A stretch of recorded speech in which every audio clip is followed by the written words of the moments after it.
Hello, welcome back to Board Game Bananas. Here are the bananas, and today the board game is Splendor. Is this board game one that I particularly enjoy? No. Let's get straight in to my review. There are, of course, things that I quite like about this game, one of which is that it's a relatively simple premise. You know, you're trying to get some prestige points, you get the prestige points by buying cards, you buy the cards with the gemstones, which you can pick up when it's your turn. That's a relatively simple gameplay, which is quite easy to understand, in my opinion. Another thing that I quite like about the game is that setting it up doesn't take any time at all.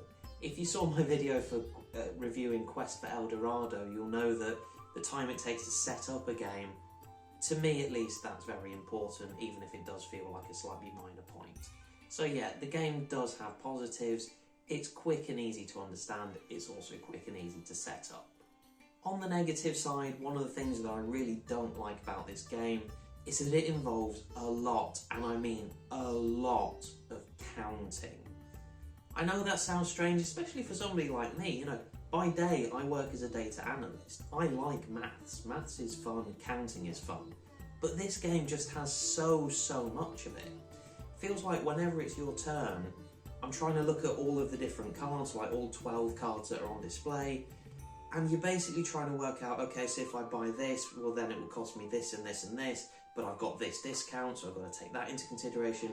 Oh, whereas if I buy this card, then I've already got this and this, and that gives me this, which can give me a discount for something else.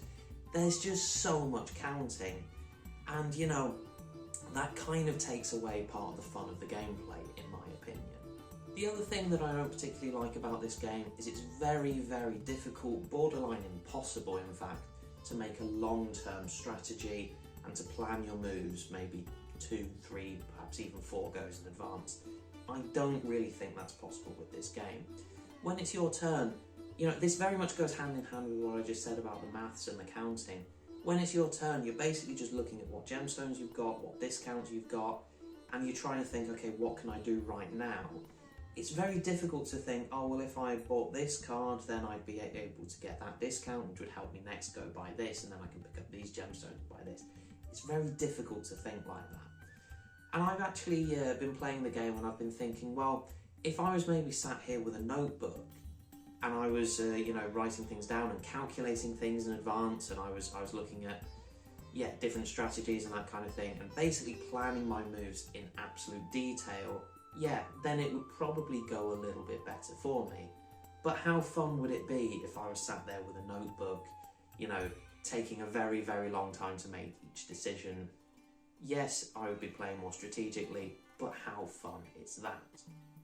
I think this point is perhaps best summed up by something my wife said when she beat me at this game recently.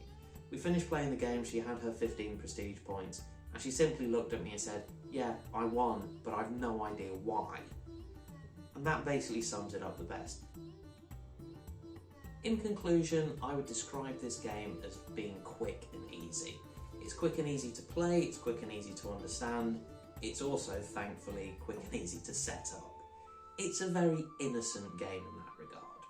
But on the downside, you know, you're never going to look back and think about all those amazing Splendor memories, and you're never going to look back at games in the past and think, oh yeah, when we played that game and then this happened and this happened, that was amazing.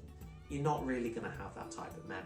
It would maybe be a better game to be playing with kids in that regard, because then, you know, it's perhaps a bit more fair between kids and adults, and yeah, maybe they would benefit from a bit of extra maths in a more, shall we say, fun environment than simply doing homework.